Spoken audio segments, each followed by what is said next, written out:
Bueno, muy buenas tardes a todos y todas. Mis agradecimientos a la Universidad Pablo de Olavide por acogernos en este acto de cultura, de formación, de desarrollo, de recuperación de memoria democrática, una vez más. Y en nombre del Grupo Municipal Socialista de Carmona quisiéramos daros la bienvenida a este acto, igualmente a las familias Llamas que nos acompañan, donde vamos a recordar, gracias a Ángel, que ahora os lo presentaré, y deciros que a los colectivos que hayáis venido, daros la bienvenida también, a amigos y amigas de Carmona que han estado detrás de este acto para que podamos seguir avanzando en esta cuestión tan importante que es recuperar la dignidad y la memoria democrática. Así que bienvenidos a todos y a todas, a Paco Eslava, que está aquí también con nosotros, y bueno, espero que no se me escape nadie. ¿En qué contexto histórico nos vamos a situar hoy? En el espacio de tiempo comprendido entre 1936 y 1945, el Estado español vivió conflictos militares y sociales que marcarían el futuro para las generaciones venideras. Muchos españoles, republicanos españoles, tras salir derrotados de la guerra incivil española, se vieron obligados a exiliarse a Francia y con ello entraron en un nuevo calvario posbélico. Su estancia en los campos de refugiados, antesala de los campos de exterminio nazi, los llevó a la colaboración con las autoridades galas. Forzados a la participación en la defensa de la Tercera República Francesa, terminan, en su mayoría, siendo deportados a Mauthausen, Austria, el único campo de concentración nazi de categoría 3 y conocido como el campo de los españoles, un auténtico matadero de seres humanos. El domingo 8 de mayo de 2005, casi 30 años después de muerto el dictador, el quinto presidente del gobierno de España tras la restauración de la democracia, José Luis Rodríguez Zapatero, se convertía en el primer presidente elegido democráticamente en visitar el campo de exterminio de Mauthausen y rendir con su presencia un público homenaje a los españoles y españolas en el fallecido.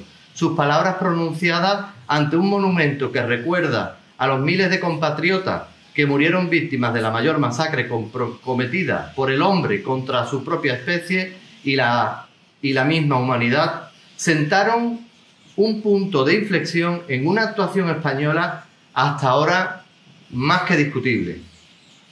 En 2008, la Asociación Amical de Mauthausen, en el que Ángel ahora os hablará un poco, me imagino, que él es miembro de ella, organizó un viaje con un puñado de veteranos nonagenarios para recorrer las instalaciones de Mauthausen, que constituyen el recuerdo del mayor genocidio que ha padecido la humanidad. Una visita que debería realizar cualquier persona al menos una vez en la vida, justamente para tomar conciencia del nivel extremo de horror y barbarie que puede promover el ser humano. A este viaje también acudió Canal Sur y os quiero dejar un testimonio de aquella entrevista. Según contaba el director del programa de radio La Memoria, Rafael Guerrero, que fue retransmitido entre mayo y junio de 2008, dedicada a los andaluces supervivientes en los campos de concentración nazi, la experiencia que vivieron con ellos recorrieron aquellos barracones, aquellos hornos crematorios, aquella Apple Plus, donde formaban desnudos a 20 grados bajo cero. Todo aquello fue impresionante. Según aquel recuerda como uno de ellos, Juan Camacho, el almeriense que acabó exiliado en Uruguay, fijaba su mirada donde estaban las alambradas electrificadas. Y emocionado, pero eso sí, sin derramar ni una lágrima, porque ya no le quedaban, comentaba cómo algunos compañeros desesperados se tiraban a ella para poner fin a su calvario, aunque él mantenía la moral diciéndole por lo bajini a la alambrada: ni yo pa' ti, ni tú pa' mí. Podría decirse que esos andaluces deportados a la fría Centroeuropa fueron los más olvidados bajo la vergonzosa losa del silencio con que el franquismo sepultó a los perdedores de la Guerra Civil Española. Con esta conferencia nuestro grupo municipal socialista quiere ofrecer un pequeño tributo a su memoria y, cumpliendo el juramento de los prisioneros supervivientes, un intento de contar la verdad y nada más que la verdad de lo que allí sucedió, como relata el historiador José Luis Cifuentes Perea en su libro de Konstantin a Mauthausen, Un billete al infierno. Se trata de una historia que hay que conocer. Pensábamos que las víctimas del holocausto nazi habían sido solo judíos y rusos, pero no, el régimen de Hitler masacró también a hombres y mujeres de muchas nacionalidades, entre ellas la española. Las estadísticas no mienten. Unos 12.000 españoles y españolas fueron deportados a los campos nazis, especialmente al complejo austriaco de Mauthausen, y solo sobrevivieron unos 4.000, de ellos 500 andaluces. Su odisea tuvo un denominador común, ya que tras huir del avance franquista a Francia, donde padecieron las duras condiciones de los campos de concentración franceses, y sin tiempo para recuperar, les sorprendió la Segunda Guerra Mundial, y se alistaron en batallones de la resistencia francesa contra la ocupación alemana. En su lucha fueron apresados por los nazis y como Franco se desentendió de ellos y los consideró apátridas. Los sirvió en bandeja para el calculado plan de exterminio de Hitler. En la actualidad quedan pocos, muy pocos, probablemente los andaluces y andaluzas vivos que pasaron por aquella terrible experiencia se pueden contar con los dedos de la mano. ¿Qué labor desarrolla el gobierno actual? Finalmente, el 9 de agosto del año 2019, en el Boletín Oficial del Estado, publica un listado conteniendo el nombre de 4.427 españoles muertos en los campos de concentración nazis austríacos de Mauthausen y de Gusen. Este último campo dependía del anterior. La pretensión del Ministerio de Justicia era agradecer y reparar a los más de 10.000 españoles y españolas deportados a campos de concentración nazi por el gobierno franquista, de los cuales más de la mitad perdieron en ellos la vida. Españoles y españolas que, además de deportados, fueron desprovistos de la nacionalidad española y declarados apátridas. Con esta publicación se facilita a los familiares su registro como fallecidos, estatus que más de 70 años después aún no tenían. Con la publicación del listado, el Gobierno de España cumplía con lo acordado por la magistrada juez encargada del Registro Civil Central de España, cumpliendo a su vez una de las iniciativas de la Ley de Memoria Histórica para la reparación de las víctimas del nazismo, según destacaba en aquella época el Ministerio de Justicia. Para elaborar este listado, la Dirección General de los Registros y del Notariado había recopilado la información registrada en los libros correspondientes que se custodiaban en la sede del Registro Civil Central sobre españoles y españolas que fallecieron en los citados campos de concentración. Información con otras bases de datos para realizar las comprobaciones pertinentes. Con la divulgación y publicación de este listado, el Gobierno de España decretaba la concesión del certificado de defunción a todos los fallecidos, al haber ocurrido su muerte en el extranjero. Con dicho certificado se venía a reconocer explícitamente a los fallecidos como españoles, a la vez que se cerraba ya para siempre la declaración que para hasta entonces pesaba sobre ellos como víctimas españolas del nazismo y declarados por las autoridades franquistas, como he dicho antes, como apátridas. Para continuar con este recuerdo debido y formarnos en lo ocurrido, en el mayor crimen de la humanidad, como se ha dicho antes, hemos invitado a Carmona al profesor e investigador don Ángel del Río Sánchez. Os paso a presentar su currículum, que es bastante extenso y que he intentado resumir porque la verdad es que Ángel es profesor de Antropología Social en la Universidad Pablo de Olavide de Sevilla. Pertenece al Grupo de Investigación Social de Acción Participativa. Miembro del Consejo General del proyecto Todos los Nombres. Coordinador del proyecto Mapa de Fosas en la provincia de Sevilla, que subvenciona la Consejería de Justicia y Administración Pública de la Junta de Andalucía desde el año 2006 al 2009. Con el equipo multidisciplinar de investigación Recuperando la Memoria de la Historia Social de Andalucía, ha elaborado Memoria sobre el Banco Audiovisual de la Memoria Social de Andalucía en 2003. Es autor de numerosas publicaciones, artículos, revistas, capítulos de libros y prólogos de corte científico y divulgativo.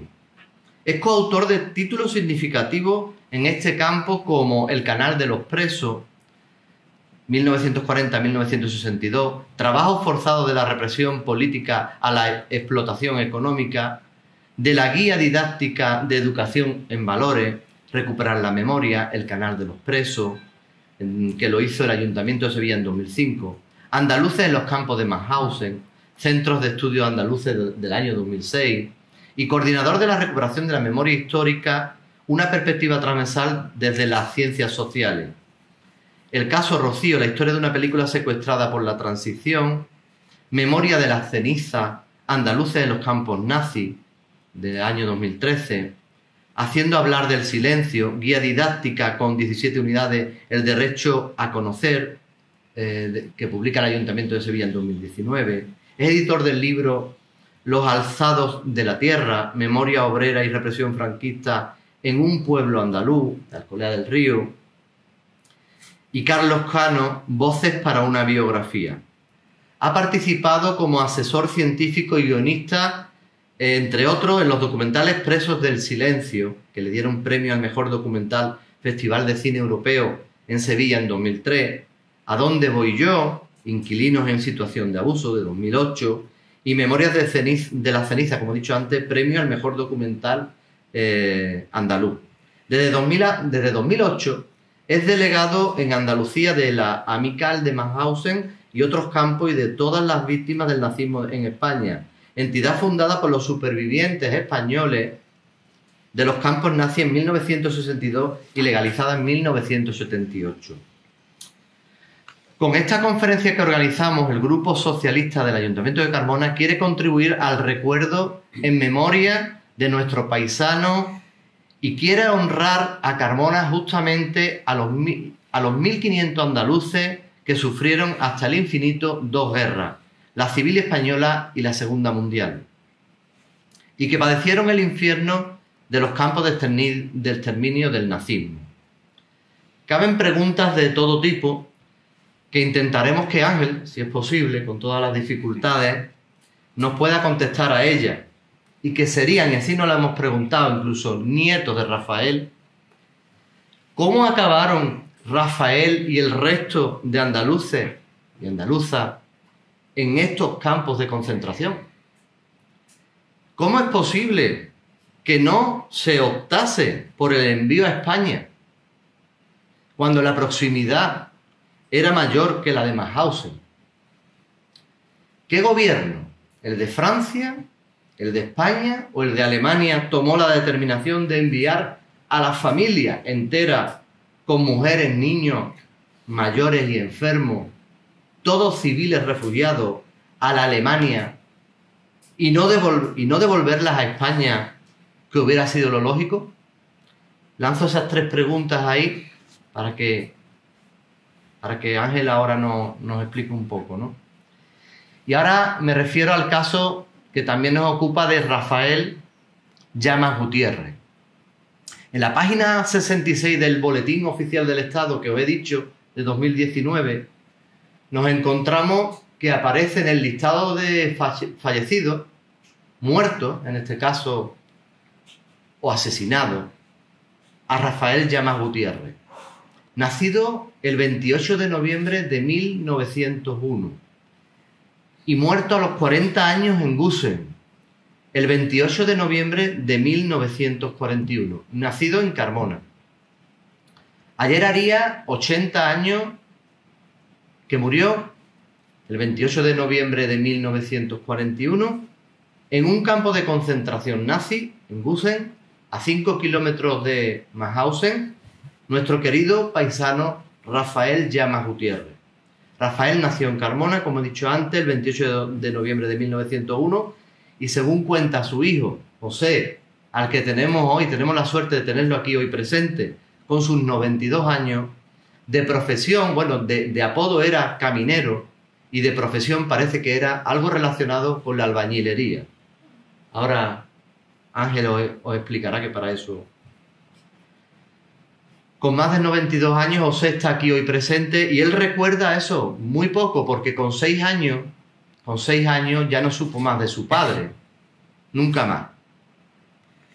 En el portal oficial lo único que aparece es causa de fallecimiento y pone es muerto en deportación.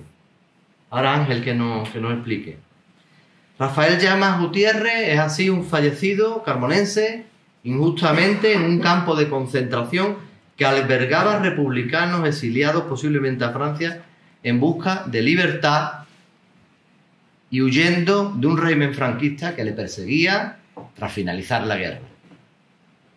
Hoy los familiares y amigos que nos acompañan en esta conferencia magistral que va a dar ahora Ángel, podréis honrar con vuestra presencia, de eso se trata, a Rafael Llamas Gutiérrez, memorial al que nos unimos de todo corazón como representantes de los ciudadanos y de las ciudadanas de Carmona que somos.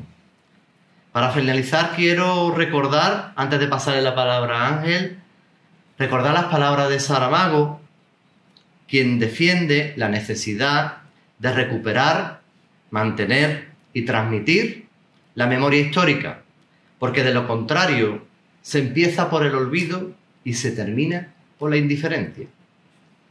Nosotros no queremos ser indiferentes, queremos que lo sepa el pueblo de Carmona, y menos, mucho menos, con un paisano de Carmona como es Rafael Llamas Gutiérrez. Muchas gracias a todos y todas, y le paso la palabra ahora a Ángel del Río.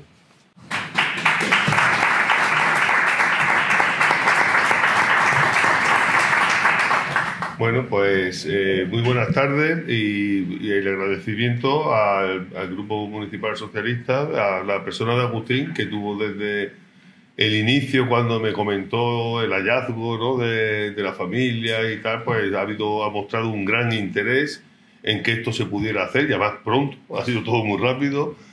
Y para mí es un orgullo y una satisfacción que esté la familia, que esté el hijo y que estén los nietos y que esté la bisnieta. Eso creo que es muy importante. Y que estén los investigadores locales, que son una pieza también fundamental en la reconstrucción de esta historia. Está Paco Eslava y también está Julio Guijarro y Cecilio Gordillo, que también han empujado en este tema. Y compañeros de Amical de Matousen también aquí, y con amigos en el pueblo donde nació mi padre, aunque no tenga ninguna raíz en esta localidad, pero mi padre era de Carmona y vivió durante bastante tiempo aquí, en su niñez, ¿no?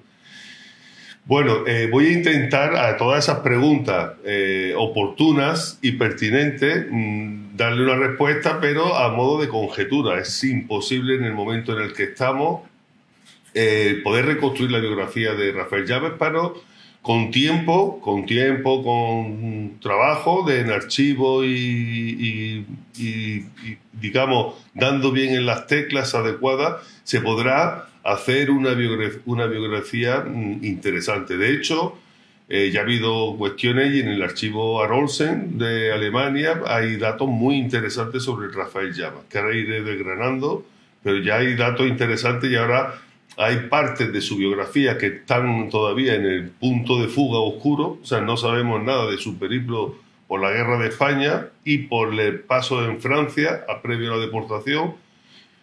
Sobre su militancia política tampoco se sabe nada, se sabe poco, ¿no? Tenía un hermano libertario que fue asesinado, pues por ahí se podía intuir algunas cuestiones, pero yo creo, vamos, con tiempo y con dedicación pues irán surgiendo más información.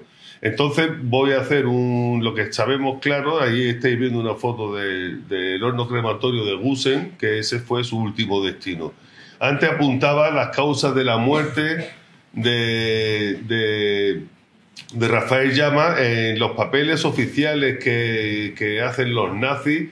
Es una información, digamos, aleatoria, porque muchos ponen que mueren por una neumonía o mueren por tal, y pues sabemos, por los testimonios de los testigos que estuvieron allí, que las causas de la muerte eran múltiples y no precisamente, no morían en un hospital por una enfermedad que intentaban curar, sino que se sabía que muchas veces iban al hospital y le ponían una inyección de gasolina o de benzina para provocar la muerte más rápida, cuando una persona era inservible para el trabajo, ¿no? Entonces, muchas veces eso, que causa es algo que incluso el nieto, José, ¿no? Rafael, me comentaba una cuestión muy curiosa, ¿no? Él nace el 28 de noviembre y muere un 28 de noviembre cuando cumplía 40 años, ¿no? Pues es que incluso la fecha puede ser también, pues porque le ponen una fecha cualquiera. O sea, no necesariamente tuvo que morir ese 28, aunque es la fecha oficial de muerte, la fecha, digamos, estadística de la muerte, ¿no? Pero pudo ser, de hecho conocemos casos, porque lo han contado los supervivientes y después, si acaso contaré, ¿no? De personas que tenían una causa de muerte y una fecha de muerte y los supervivientes dijeron que no fue así. Entonces, ¿tú qué te crees más? ¿Un documento hecho por un burócrata nazi o el testimonio de una persona que viene desde Francia a comunicarle a la familia cómo fue ese caso, ¿no? En el listado que hemos ido manejando durante tiempo, que es el que está incluso en la página PARES del Ministerio de Cultura y también en todos los nombres, que habrá que hacer una revisión, venían 4 de Carmona, venían 4 personas de Carmona. Hay 2 que ya hay que depurarlos porque son de Carmena, Toledo, y no de Carmona, Sevilla. Pero incluso este Manuel Rodríguez, que son apellidos comunes, que puede ser perfectamente de aquí, los compañeros de Agustín que trabajan en archivos, la compañera María, creo que me has dicho, ¿no? Sí. Ha estado viendo incluso los archivos parroquiales y tal, en los distintos archivos, y no aparece ni en los registros civiles y tal. ¿Puede ser de Carmona? Sí, puede ser que sea de otro pueblo y se viniera muy chiquitito a Carmona y él diga en todos los sitios que él es de Carmona. Pero tampoco está, como decía Paco, Lava, que tampoco está en lo de los subidos, en los listados que ellos manejan después de años de investigación a tope, ¿no? Entonces, ahora mismo es una incógnita este Manuel Rodríguez. Sabemos que está Rafael Llama Gutiérrez y lo demás es eso, incógnita que habrá que seguir investigando y habrá que ver qué hilo se puede agarrar uno en algún archivo de algún otro país, de Francia o de otro sitio, si apareciera este nombre asociado a alguna localidad, ¿no? Estos archivos que estáis viendo ahí son de los que hemos consultado en el archivo de Olsen, que por lo menos, fijaros que tenemos la firma ya de Rafael Llamas, ¿no? Un papel con su firma y una cuestión súper curiosa, que esto no es común, es que estuvo en Buchenwald. Él, después contaré el periplo, veis aquí una tarjeta, dice que es de Carmona y que está en el campo de Buchenwald y que va a ir a Mauthausen. Aquí también, Mauthausen, y aquí incluso en esta, religión, católico, los datos de la fecha de nacimiento, algunos datos de él, pero ya aquí habla de que se lo llevan a Mauthausen. Pero lo que es raro, que estando en un campo de prisioneros de guerra, en el sur de Austria, se lo lleven tan lejos, a Buchenwald, para después bajarlo a Mauthausen. Esto yo lo he estado consultando con los compañeros de Amical de Mauthausen y me han dicho que hay muy pocos casos así, pero que lo hay, ¿no? O sea, que él tuvo un periplo, unos viajes especiales que nunca sabremos cuáles eran las verdaderas motivaciones, ¿no? Bueno, aquí tenéis otra de las tarjetas donde vienen algunos de los objetos personales que dejaba cuando entraba en el campo. Este es el campo de prisioneros de guerra y veis que aquí viene la profesión. Yo no sé alemán, le di al traductor de Google y me sale masón, Maurer, masón. Y esto, como nadie dice que es masón a una pregunta, y además no se pregunta esas cosas, ¿no? Tú eres tal de profesión.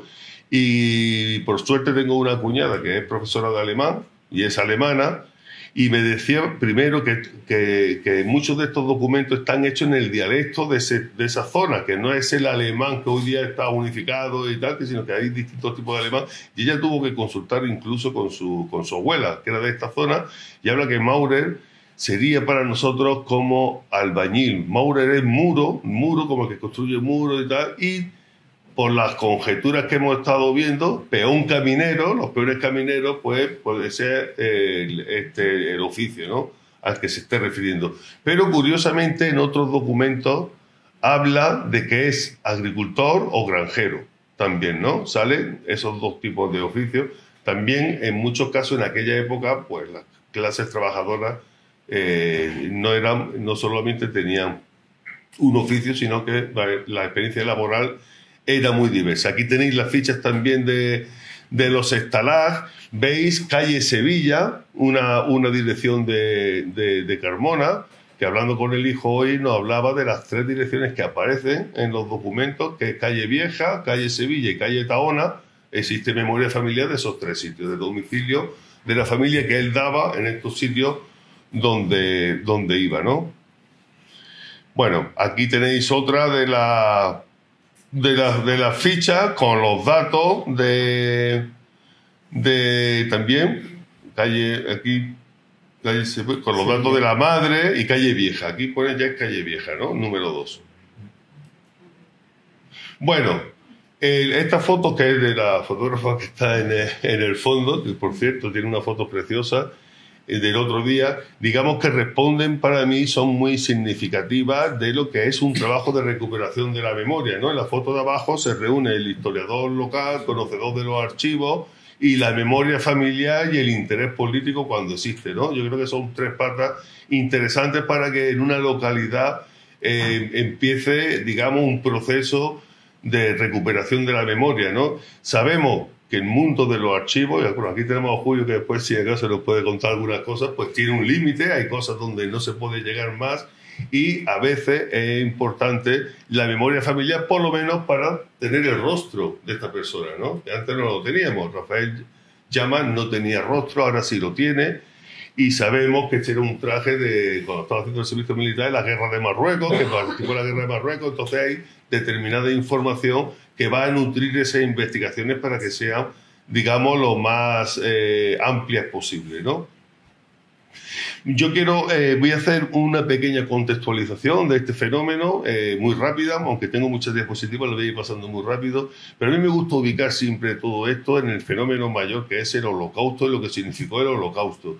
Lo digo porque, como bien ha comentado Agustín en la presentación, estos temas pues no se han tratado apenas nada, ni socialmente, y por supuesto muy poco en los currículos escolares. Sin embargo, el Holocausto sí se estudia. En los colegios se supone que se tiene que estudiar y existe un imperativo, tanto de Naciones Unidas como de la Unión Europea, para que el Holocausto se estudie como una manera de prevenir los totalitarismos y de prevenir lo que es el racismo y los distintos,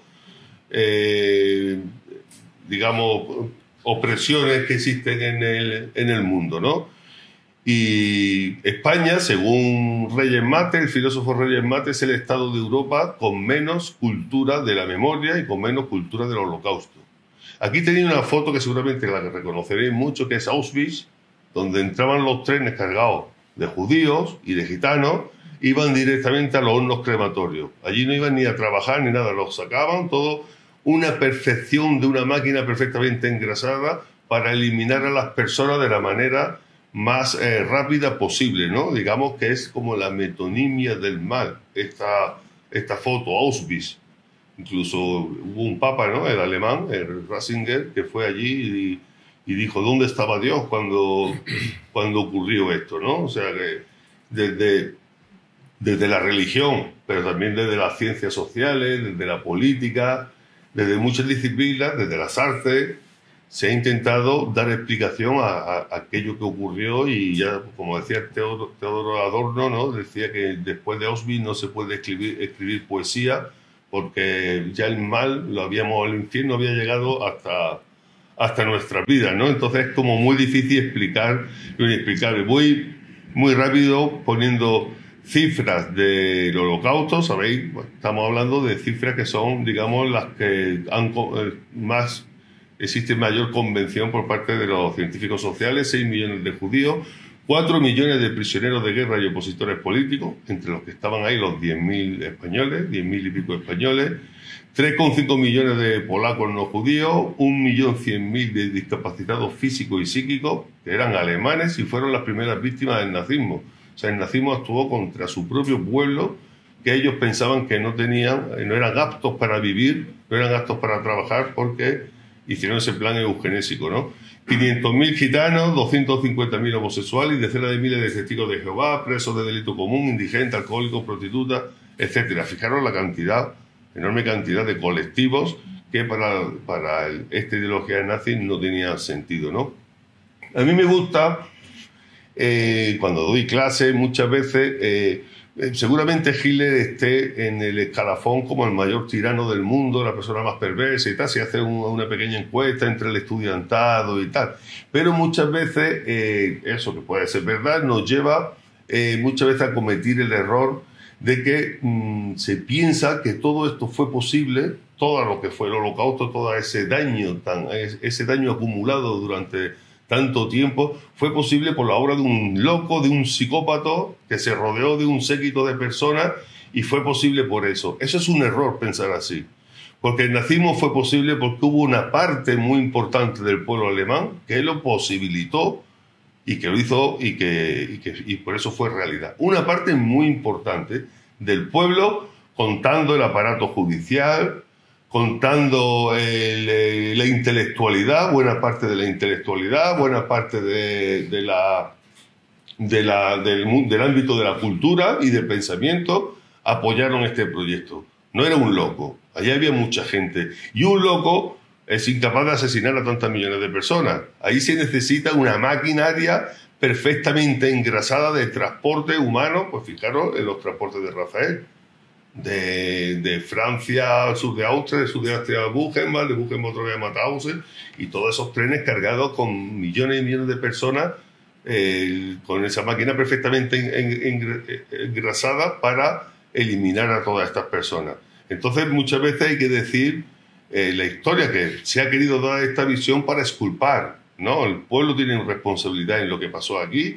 Y bueno, ya sabéis lo que pasó cuando se quema el Reichstag, le echan la culpa a un joven comunista en 1933, cuando Hitler se dio un autogolpe, se hizo presidente de una cierta manera, y queman, le echan la culpa a un joven comunista holandés, y a partir de ahí empieza la persecución contra los comunistas, ¿no? Después ya empieza toda una serie de rebajas de derechos a determinados colectivos, donde hemos dicho que estaban los discapacitados, pero después fueron los gitanos, los judíos, etcétera. Le niegan y restan derechos de ciudadanía. Bueno, aquí está el pogromo, que fue la noche de los cristales rotos, que habéis visto seguramente en muchas series y películas y tal, ¿no? Pues un día pues, van contra los comercios de los judíos, las viviendas de los judíos y la sinagoga de Berlín. Hay que decir que en Alemania, a diferencia de Polonia, de Hungría y de otros países del este, los judíos estaban asimilados a la cultura alemana. O sea, no iban con los tirabuzones y vestían con la ropa esta estrafalaria, sino que eran personas que incluso no iban a la sinagoga en la vida porque eran laicos y ellos no sabían ni que eran judíos. Para ellos ser judío no era nada, porque no hacían vida de judío, ni comían la comida judía, ni hablaban el yiddish, ni eran alemanes. Sin embargo, se les restó derechos de ciudadanía, y si tu abuelo, uno de tus 4 abuelos, era judío, tú ya no tenías determinados derechos, tú ya no eras un ario puro y no tenías determinados derechos ni de matrimonio ni de otras cosas, ¿no? Ni de herencia, ¿no? Estaba el modelo arquetípico de la familia alemana, como lo veis Rubio, con Goebbels y su mujer y su hijo. Y bueno, deciros que mucha de la imagen que tenemos nosotros sobre aquel proceso viene determinada por la ficción cinematográfica. Seguro que habéis visto muchos de ustedes estas películas, ¿no? La lista de Schindler, Niño pijama de raya, La vida es bella, El pianista o El fotógrafo de Mauthausen, ya yendo más a lo nuestro. Son películas que han creado un imaginario sobre el Holocausto, y muchos supervivientes ya avisaban, independientemente de la serie Holocausto, ¿no? Que yo recuerdo que la echaban cuando yo era pequeño y no me dejaban verla, después la he visto a posteriori, ¿no? Y son, en realidad, todas estas películas tienen un prisma que te hacen empatizar con las víctimas. Tú empatizas con las víctimas y tú identificas ahí quién son, dónde está la perversión humana y tal, ¿no? Pero es a donde íbamos antes. A muchos supervivientes nunca les han gustado este tipo de películas porque dicen que no explica la realidad que ellos vivieron. Su realidad es más inenarrable. Es difícil ponerla en formato de imágenes, y sobre todo porque te pone al perpetrador, al nazi, te lo pone como un personaje grotesco, muy malo, tal. Y ellos decían que esa gente Después le gustaba, era gente sensible que escuchaba a Bach y se emocionaba con Bach o con Beethoven, y después con sus niños los cuidaba muy bien y tal, y que en la maquinaria, que es lo que llama Hannah Arendt, la pensadora Hannah Arendt, la banalidad del mal, para el asesinato masivo de muchas personas, todo el mundo cumplía un papel, desde el guardabujas que desviaba un tren y sabía perfectamente que toda esa gente iba al matadero, hasta el que hacía una carta, porque había una burocracia tremenda para todo eso. Todos, eso es la banalidad del mal. Yo hago cosas, cumplo con mi deber y no me planteo si en realidad lo que estoy haciendo hace daño a las personas, ¿no? O sea, por eso la insumisión es muchas veces importante, ¿no? La desobedecer determinadas leyes, que tú sabes que esto está haciendo daño a las personas. Entonces, dice, los personajes que ponen en estas películas, el perpetrador, son muy grotescos y la realidad no era así. Sin embargo, lógicamente, títulos como de Primo Levi son menos leídos, pero ahí sí está la voz del superviviente o la impresionante película que dura 8 horas de testimonio, de puro testimonio, que se llama Shoah, de Klaus Landmann, que murió hace pocos años, murió y ha estado aquí en Sevilla algunas veces, ¿no? Son 8 horas de testimonio con supervivientes, son bastante duros, incluso también salen algunos de los perpetradores, ¿no? y de los habitantes, ¿no? Lógicamente esto está mucho en la esfera más minoritaria de los que prestan atención a estos temas, ¿no? Bueno, en España es una cuestión porque tú has hecho unas preguntas antes, Agustín, pero es que cuando yo estoy dando clases de esto, y me imagino que Miguel Ángel también lo sabe, los alumnos se quedan flipados, como bien has dicho, de que españoles en los campos de concentración nazis, pero si eso era de los judíos solamente, ¿no? ¿Cómo es posible, no? Y es cierto que en el imaginario de las personas mayores, porque los jóvenes ya tampoco lo tienen, o sea, España no participó en la Segunda Guerra Mundial, y si acaso hubo una división azul. Hubo una división azul que fue un cuerpo de voluntarios, entre comillas, porque hubo algunos que sabemos, como Gila, entre otros, que no eran voluntarios y fueron enviados allí, y para luchar con los nazis contra el peligro comunista, ¿no? En el frente ruso. Eso es lo que había en el imaginario, pero incluso ya los jóvenes ni tampoco saben lo de la División Azul, ¿eh? Muchos jóvenes no saben. Yo cuando era pequeño había colegios que se llamaban División Azul, había calles, y esto estaba, digamos, instalado todavía, ¿no? Pero, o sea, hoy hemos estado hablando, ¿no? Poca gente sabe de la 9, ¿no? De que París se libera con republicanos españoles, veis con las tanquetas con las que iban, con nombres de la batalla de España, España Cañí pero otro se llama Brunete, otro Guadalajara, etcétera. Y esto pues ha tenido que ser una alcaldesa de origen andaluz, de origen gaditano, la alcaldesa de París, Ana Hidalgo, la que empezó a decir que los españoles tuvieron un papel activo en la liberación de Francia, ¿no? Porque no, en Francia tampoco se decía, ¿no? Esto lo decimos nosotros, de Gaulle y tal, y esta cosa como que no gustaba que se hablara, ¿no? Y bueno, pues todo esto poco a poco ha ido saliendo del armario, nunca mejor dicho, saliendo poco a poco de la oscuridad, y hay que darle mucha relevancia a los descendientes de los exiliados españoles en Francia, que se han agrupado en asociaciones que existen casi por todos los departamentos de Francia, bastante pujantes. Bueno, hay zonas como Toulouse y el sur que ahí son muy vigorosas, pero en muchos sitios con ritualidad, con monumentos y de homenaje, y se juntan gente, y es muy interesante lo que está ocurriendo en Francia con lo que son ya nietos y hijos y nietos de aquellos exiliados, ¿no? Y más se quedan mis alumnos, y cuando voy a dar una charla en muchos sitios, más se quedan sorprendidos cuando ven esta foto, ¿no? La liberación de Mauthausen, el 5 de mayo de 1945, el último campo que se libera de la Alemania nazi. El primero fue el de Auschwitz, un 27 de enero, que hoy es Día Internacional de Conmemoración contra los genocidios y de prevención de los totalitarismos y tal. Y un día que se celebra internacional. Y el último campo, que es una foto histórica, pues se encuentra cuando llegan las tropas norteamericanas, se encuentra con esa inmensa pancarta que dice: los españoles antifascistas saludan a las fuerzas liberadoras. Entonces, a ellos les extraña, dice, una foto que podría ser la portada del libro de historia contemporánea de Bachiller, ¿no? O sea, una foto perfectamente icónica, ¿no? Y sin embargo, pues nosotros esta foto no la conocemos, no conocemos esta historia, y en Europa se conoce bastante más, ¿no? Curioso. Y entre otra foto icónica de ese momento es cuando se libera el campo, hay un grupo de personas que está tirando el águila desde arriba y desde abajo, desde el símbolo de los nazis, ¿no? Pues entre esa gente había gente como como Juan Camacho. Entre los que están tirando del águila está Juan Camacho, que tuvimos la posibilidad de conocerlo, aquí lo tenéis en Sevilla y en Mauthausen, de un pueblo de Almería, que este ya había emigrado a Francia antes de la guerra. Cuando se produce el golpe de Estado el 18 de julio, vuelve a Cataluña, viene de Francia para combatir por la República y contra los fascistas, más bien de ideología libertaria. Su hermano muere en el frente del Ebro y él pues vive el periplo, que ahora comentaré así muy breve, de lo que viven estos republicanos, y ahí está en el día de la liberación. Este estuvo durante 3 años, 2008, que tú has comentado el viaje, 2009, 2010, volviendo a Mauthausen, desde Montevideo. En Montevideo, en Uruguay, vivió otra dictadura, otro golpe de Estado, otra represión, la de los militares. Él estuvo ayudando a gente comprometida de los movimientos Tupac Amaru, de los Tupamaros, de donde fue después el presidente Pepe Mujica.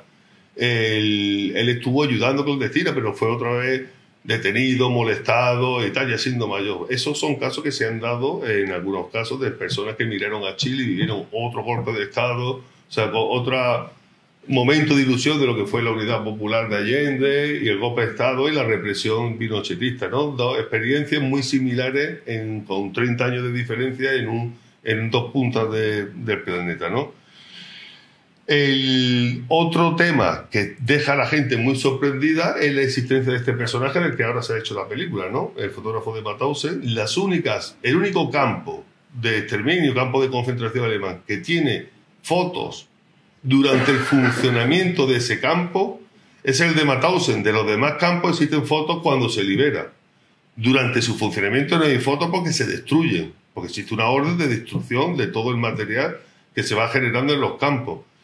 El de Mauthausen, fotos que vais a ver ahora en este reportaje y otras que son muy conocidas, existen fotos porque los españoles republicanos, niños incluidos entre ellos, sacaban los negativos, se arriesgaron a sacar los negativos para que quedara constancia como prueba para la historia, pero que también sirvió como prueba judicial en los juicios de Nuremberg. Este que es Francisco Boy fue el único español que declaró en los juicios de Nuremberg. Y él está acusando allí a Speer, una persona que en el juicio decía que él no tenía conocimiento de lo que estaba pasando en los campos porque él no había estado. Él estaba en Berlín y él ha ido a los campos y tal. Y él le dijo, tú sí estuviste en los campos porque yo te hice la foto, aquí está, con Hitler, y tú estuviste en Mauthausen y viste lo que había allí, ¿no? Los hornos crematorios, las cámaras de gas, etcétera, ¿no? O sea, que tienen el valor histórico que tienen, pero que tuvieron también ese valor jurídico, ¿no? Como prueba jurídica. Lo de Francesc Boix, si Francesc Boix hubiera sido francés, holandés, belga, húngaro, checo, sería el héroe y tendría calles, plazas y monumentos por todos lados. Pero bueno, ha sido español, catalán y comunista además, ¿no? O sea que lo tenía pues todo para... Ahora se está reconociendo, ahora tan tarde, ¿no? Por supuesto, él en vida, ¿no? Es que de este tema no ha habido apenas interés académico, muy poco. Y a mí me llama la atención porque estos libros que veis, seguramente los más mayores os acordáis de Montserrat Roig, una periodista que escribía en El País y en otros en los años 70 y tal. Ella escribió este libro que es una maravilla, el de Noche, yo me lo he leído en castellano, el de los catalanes en los campos nazis, porque está lleno de entrevistas y de testimonios cuando había muchos deportados en los años 70. Esta mujer que murió muy joven, murió como la pobre... Almudena Grandes, ¿no? A una edad joven, pero recién he hecho estos libros que son una maravilla. Y a mí me llama la atención, digo, existiendo estos libros que además tuvieron un impacto de venta importante, ¿cómo es posible que un historiador no cogiera este tema y se dedicaran a investigar sabiendo que están vivos los supervivientes, que en Cataluña sobre todo había un montón y sobre todo en Francia, ¿no? Que es donde se quedaron? Sin embargo, no hubo nada. Y nosotros en Andalucía pues sacamos estos libros, los que he tenido la inmensa fortuna de poder participar y conocer Pues todo vino motivado, el de primero andaluz en los campos de Mauthausen, por el viaje que se hizo en 2005, cuando vino Zapatero en el 50 aniversario de la liberación de Mauthausen, y previamente, porque entre otros Cecilio Gordillo, con el grupo Recuperando la Memoria de la Historia Social, se empeñaron en poner listados ya en internet cuando todavía no estaban depurados y tal, ¿no? Que todo eso, bueno, y algunas exposiciones y tal, ¿no? Cuando todavía no existía un interés institucional fuerte. Pero ese viaje del 60 aniversario de la liberación, que conseguimos reunir a un grupo importante de familiares y todavía existían deportados supervivientes vivos, fue muy importante, digamos, para la proyección de este tema, ¿no? Pero incluso así ha costado trabajo arrancar, ¿no? Incluso así es cierto que lo que hoy día está ocurriendo no tiene nada que ver con hace 15 años, donde este tema no interesaba prácticamente a nadie, ¿no? Y Memoria de las Cenizas, que es este, que tiene un documental, fue, digamos, producto del primero, es decir, estas entrevistas que hemos hecho hay que hacerlas en formato original, en formato profesional, recoger estos testimonios antes de que se muera esta gente, ¿no?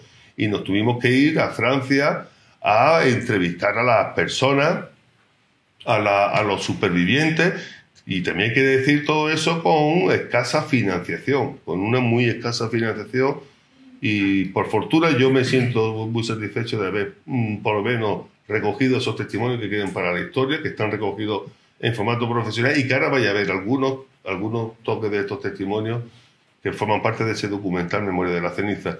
En esta investigación nos dimos cuenta de un hecho que es bastante más generalizado de lo posible. Esta mujer sostiene la foto de su hermano que es un desaparecido del campo de Neuengamme, en Alemania, un campo nazi, ¿no? Nosotros teníamos el listado de los fallecidos y de los deportados, y fijaros muchas veces cómo se hacen las investigaciones, ¿no? Los que trabajan a nivel local, tú ves un apellido, un nombre, en este caso Antonio Amigo, asociado a Cortegana en Huelva. Pues busca en la guía de teléfono y dice, anda, que hay una persona que tiene los mismos apellidos que este. Pues llama y pregunta, oye, pues, buscando información de Antonio Amigo, pues es mi hermano. Y la pregunta es de ella, esto no ha pasado más veces, ¿lo habéis encontrado? Y es al investigador al que le toca comunicar a la familia que su hermano murió en un campo nazi, porque ellos lo único que saben es que le perdieron la pista en la guerra de España, y no sabe si está en el Ebro, en la batalla del Ebro, en algún otro sitio.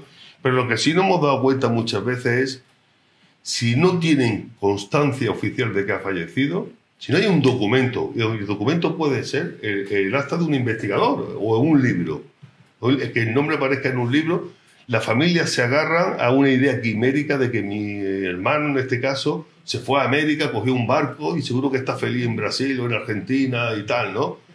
Porque o sea, para ellos el duelo no se consuma hasta que tienen noticias. Entonces, cuando nosotros le dijimos, no, tu hermano desapareció en un campo nazi en Alemania, en unas condiciones... Yo recuerdo que cuando fuimos a entrevistar a esta mujer 1 o 2 semanas después, en el momento que se hizo esta foto del fotógrafo Ricardo Martín,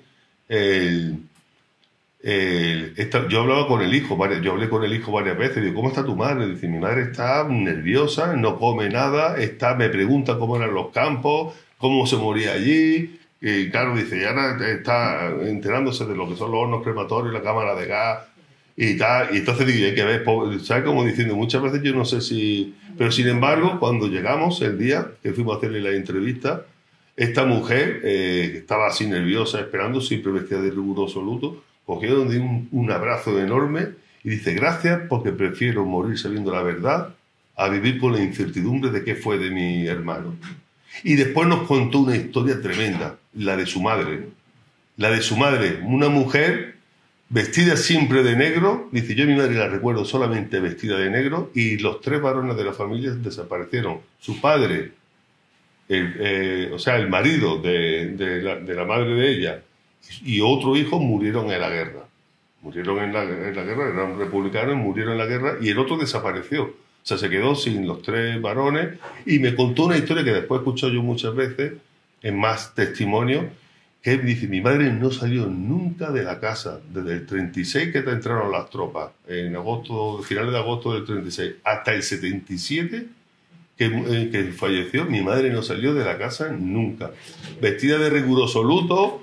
Claro, imaginar un pequeño pueblo como eso, salir a la calle y encontrarte con los responsables de lo que ha sido su desgracia, ¿no? Las personas y tal, ¿no? Y bueno, pues son personas que no han tenido capacidad de resiliencia por muchos motivos y tal, pero que esto no es un caso aislado, que son... O sea, uno ha leído, seguramente habéis visto representado alguna vez, habéis leído La Casa Bernarda Alba, ¿no? Esos enclaustramientos de estas mujeres, tantos años y tal. Bueno, pues estas cosas han pasado también, ¿no? Bueno, aquí de manera muy rápida la cifra del horror, 9.500, 10.000, 10.000 y pico, no sé, estas cifras seguramente serán modificables. Lo que sí está claro es que 2/3 mueren en los campos. Por lo tanto, la proporción es enorme, ¿no? Mauthausen es el gran campo donde van, pero hay otros como Buchenwald y Dachau, que está cerca de Mauthausen, donde también hubo una presencia importante de deportados, españoles y andaluces, y el de Ravensbrück era un campo de mujeres, que de ese hay muy pocos datos. Ahí pone que hay 170 españoles, 14 muertas, pero estas cifras sí que pueden ser muchas más, ¿no? Esto no está claro porque ahí se destruyó toda la documentación. En otros campos eran los mismos deportados que una vez que se liberó eran los que pasaban a hacer las listas y tal, ¿no? Bueno, 1.500 andaluces, 1.000 muertos, o sea, siempre 2/3 de la provincia de Sevilla, y hemos puesto 2 naturales de Carmona, siempre con la persona esta que hemos dicho de Manuel Rodríguez, que no sabemos, ¿no? Estos son algunos. Este Eduardo Scott, de la Sierra de Cádiz de Olvera, que guarda su chaqueta, que vivía en París. Ya han muerto todos los que salen aquí. Y ya han muerto, tú has dicho que todavía quedan algunos, ya han muerto todos. No hay costa. El último era un cordobés, el último español era un cordobés que murió hace poco con 102 años. Pero todos estos murieron con 90 y tantos años, ¿no? Este era libertario, y la verdad que las biografías de estas personas son alucinantes.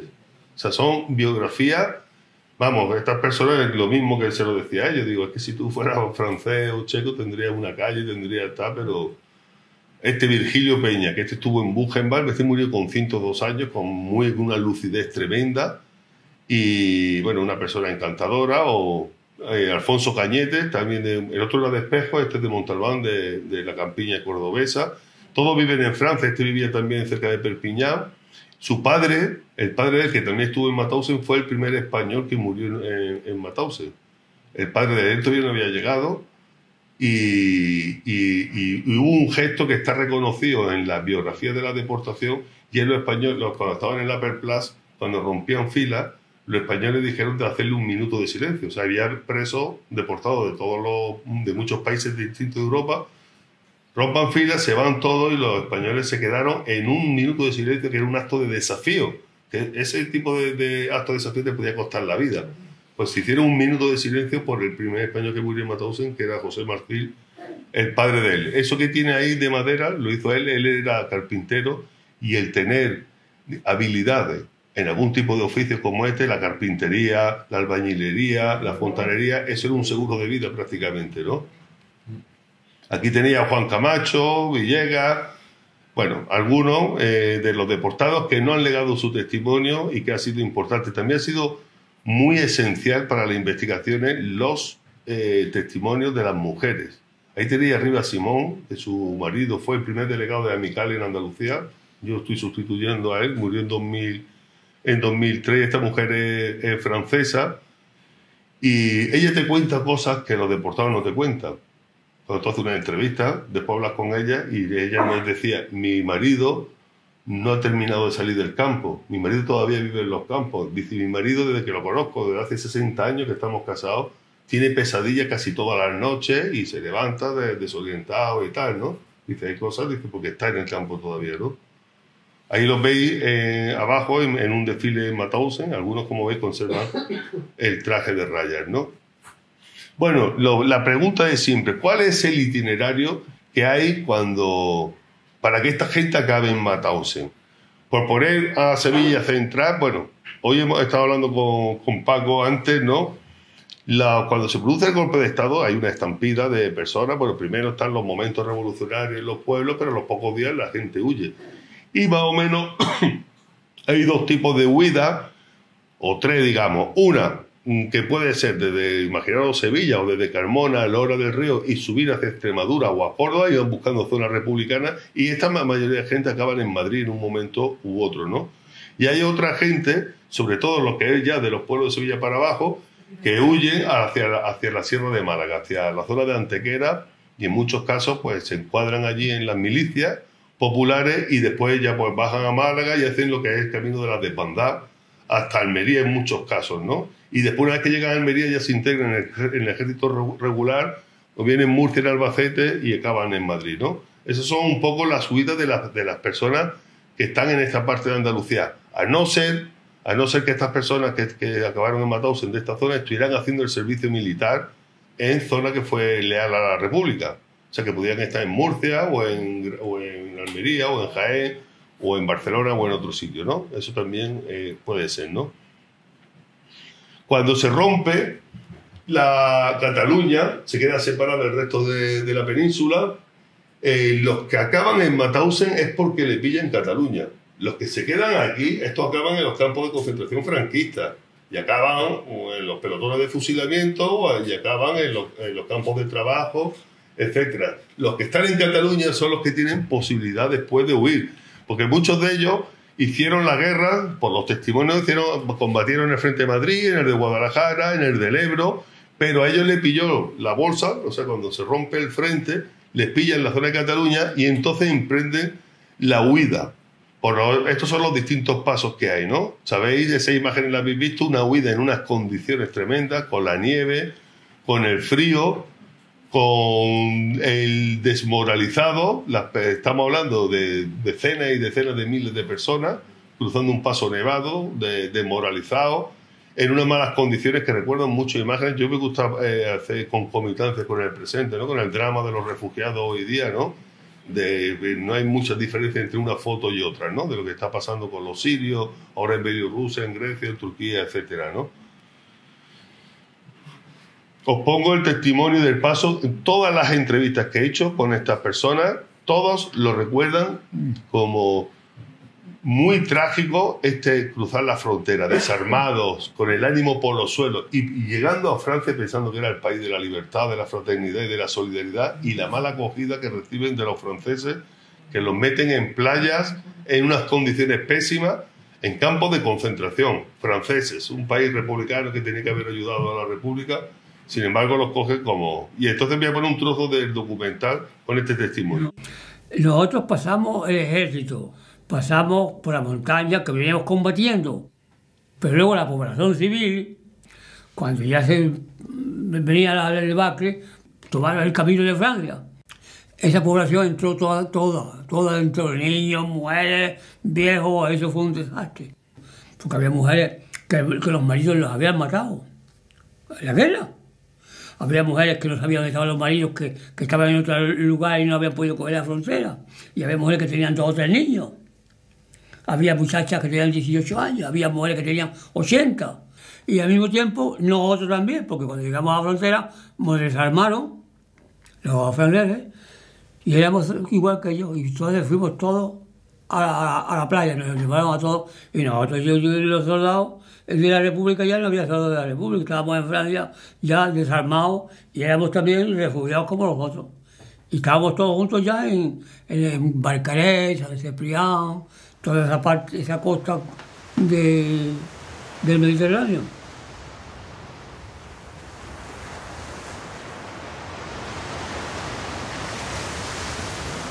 A pesar de que sea los Pirineos Orientales, aquí venimos todos andando. Del Pertús venimos hasta aquí andando. Y es aquí que nos acogieron la Francia, como si fuéramos borregos, con unas alambradas, guardados por militares, armados, y aquí estuvimos un cierto tiempo. Antes que esté todo equipado, pues hubieron bastantes víctimas. ¿Cómo podíamos vivir sin tener los abrigos necesarios ni el abrigo contra la intemperie para poder resistir? Y tanta gente aquí, pues fue fue terrible.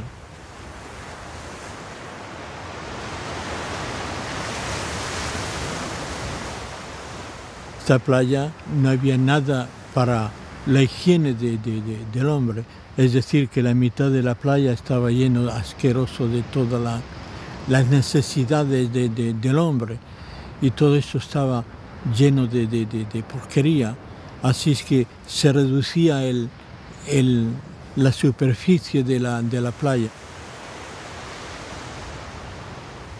Y luego ya, más tarde, empezaron a traernos planchas, madera y demás, pero así, y cada uno, estamos todos por grupos, ¿sabes? Eran grupos de unos 15 o 20, y cada uno pues iba a buscar la comida para los 20, ¿sabes? Estaba ya organizado. Y como teníamos 4 planchas y madera y demás, pues hacíamos chabolas para ponernos al abrigo. Pero eso fue a poco. Bueno, estos son, fijaros la cantidad, y no están ni mucho menos todos, los campos de concentración, que era como se llamaba en la terminología oficial, donde los españoles fueron alojados, conducidos, ¿no? Ahora le dice campos de refugiados, y estuvieron en condiciones durante meses muy adversas, muy duras, y para ellos era una humillación, que Francia, del que esperaban más, se comportara así. Es más, las autoridades no permitían tampoco los movimientos de solidaridad, del Socorro Rojo y de otras organizaciones de cristianos y tal, que querían ayudar a los españoles, no permitían que le llevaran mantas, ni comida, ni otro tipo de enseres. Y lo pasaron realmente mal. Después iban los camiones de la España franquista diciendo que volvieran, que volvieran a España, que si no tenían delitos, que podían volver, que no sé qué, no sé cuánto, y los franceses combinaban que se fueran. Muchos volvieron y los mataron, estando aquí, ¿no? Entonces sabían perfectamente muchos de que ya había correspondencia, etcétera, de lo que estaba pasando, ¿no? Bueno, ¿cómo estas personas acaban ¿qué es lo que hacen para salir de estos campos? Las condiciones eran muy malas y existe un alistamiento voluntario, lo que es la Legión Extranjera y los batallones de marcha, que son dos unidades muy parecidas. Muy parecidas. Los batallones de marcha y la Legión Extranjera son muy parecidas, son contratos. Yo estoy 2 o 3 años con vosotros y tal. Entonces eso lo decían, si queréis mejores condiciones, un sueldo y tal. Y hubo gente que se alistó. Sabemos que el Partido Comunista dio órdenes de que no se alistaran. Los comunistas, que eran una organización muy bien estructurada y tal, ellos dijeron que no se alistaran. Entonces ellos acabaron, por ejemplo, Juan Camacho, el que habla con acento uruguayo, él estuvo en los batallones de marcha y algunos otros, porque querían salir de allí. Entonces los demás seguían en los campos, en condiciones, habían mejorado lógicamente un poco las condiciones, y lo que le propusieron era un alistamiento forzoso en las compañías de trabajadores extranjeras. Es decir, son compañías militarizadas, van con el uniforme del ejército francés, pero no tienen armas.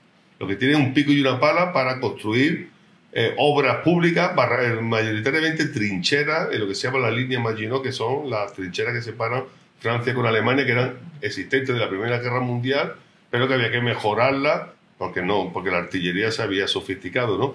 Y después hay parte de personas que fueron enviadas a Mauthausen como refugiados civiles. O sea, gente que no había participado en la guerra de España, eran republicanos que estaban allí y que los cogieron, los detuvieron y se los llevaron a Mauthausen. Entre ellos está el famoso convoy de los 927, donde metieron a hombres, mujeres y niños. Estuvo el tren durante 2 o 3 días dando vueltas por media Europa. Acabaron en Mauthausen, bajaron a los 500 personas, entre ellos los niños mayores de 14 años y los hombres, y a las mujeres se las llevaron a España. El tren llegó hasta San Sebastián y después fue a Asturias, ¿no? Pero los hombres se quedaron allí y de los hombres aquellos no sobrevivió casi ninguno. Es la primera sobrevivieron los que eran niños, que eran muchos de ellos los del Comando Posaque, los que hicieron los de esconder la fotografía. Se dice que esa es la primera deportación de personal civil de Europa Occidental a un campo de exterminio. O sea, no fueron judíos, fueron republicanos españoles la primera deportación. Los judíos fueron deportados más tarde. Estamos hablando de agosto de 1940. De agosto de 1940. Bueno, esta es la línea Maginot, donde estaban muchos españoles. Alemania, como sabéis, invadió invadió Francia por Bélgica y lo hizo en 2 semanas. Se metió el ejército aquí, hicieron una bolsa con los republicanos que, como digo, los que estaban trabajando en las compañías de aquí, con un ejército muy bien pertrechado. Los republicanos no tenían nada, no tenían armas y lo hicieron prisioneros. Los llevaron en un principio a lo que se llama Stalag, que son campos de prisioneros políticos donde, entre comillas, se les respeta la condición de prisionero político según la Convención de Ginebra.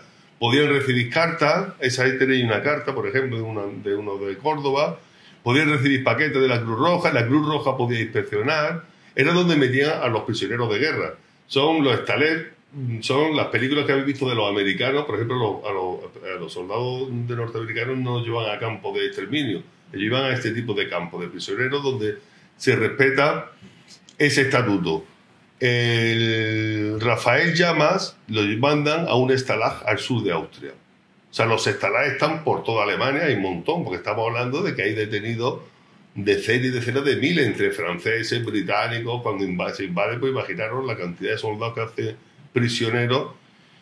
Pero los españoles, cuando llevan varios meses en los Stalags, hay una orden de arriba, ahí se dice de que Alemania comunica a España qué hacemos con los españoles que están detenidos en los Stalags, y la respuesta del gobierno español de Franco, a través de su ministro de Asuntos Exteriores, que era el Serrano Suñer, que era en aquella época filonazi. Después, como todos, muchos de ellos blanquearon su historia y decían que no tenían conocimiento y tal, ¿no? La respuesta es: no son españoles, haced lo que queráis. Y por eso son deportados a un campo de no retorno como Mauthausen. Mauthausen no se iba a cumplir condena, se iba a explotarte laboralmente y hasta la muerte, ¿no? En lo que son los transportes, que es, digamos, la primera gran experiencia de inhumanidad, ¿no? De decir, aquí empieza, de hecho, ellos te cuentan los transportes en tren de mercancías, sin agua, sin nada, son de los relatos más espeluznantes de los que cuentan. Ponemos uno, entre muchos, puesto uno de algunos de los de Mauthausen que cuenta esta experiencia.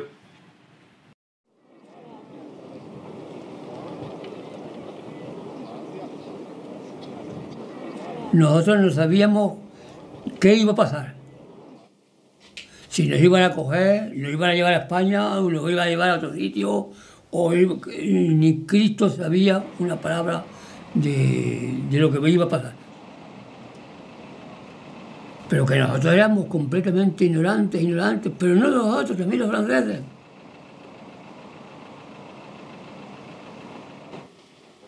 Nos sacaron del campo francés. Pero había 2 caminos, el de Alemania o el de España. Franco o Hitler.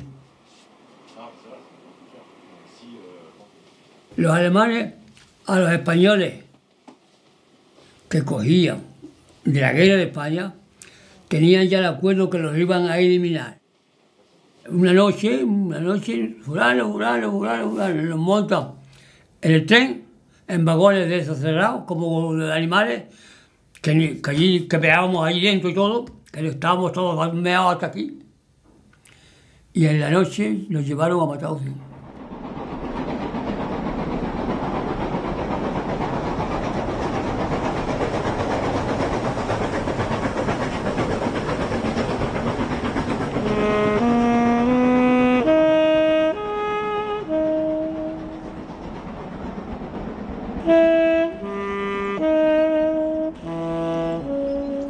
Nos llevaron a unos vagones que eran de ganado.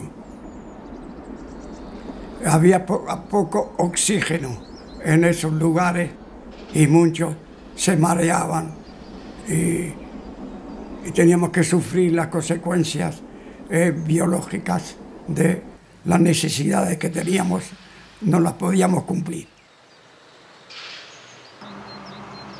Cuando abrieron las puertas nos sacaron a palos ahí, con el raus, quema, los.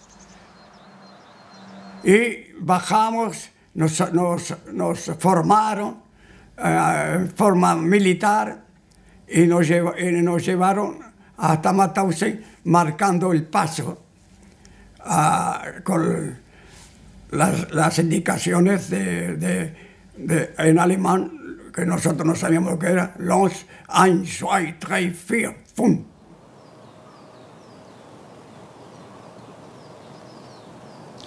Cuando dejamos la estación de Mauthausen para ir al campo, hay una pendiente, ¿no?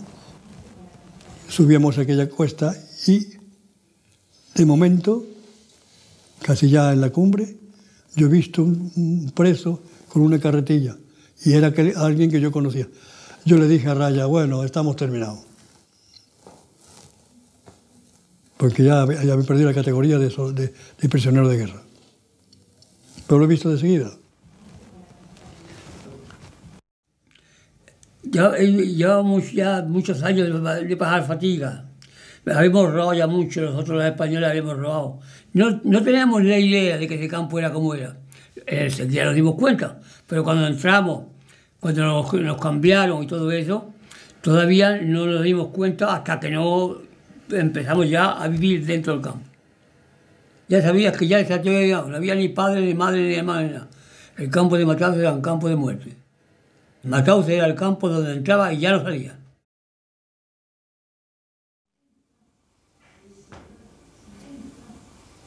Esto que yo tengo aquí en mis manos es la chaqueta que tenía yo durante 4 años y medio en Mauthausen.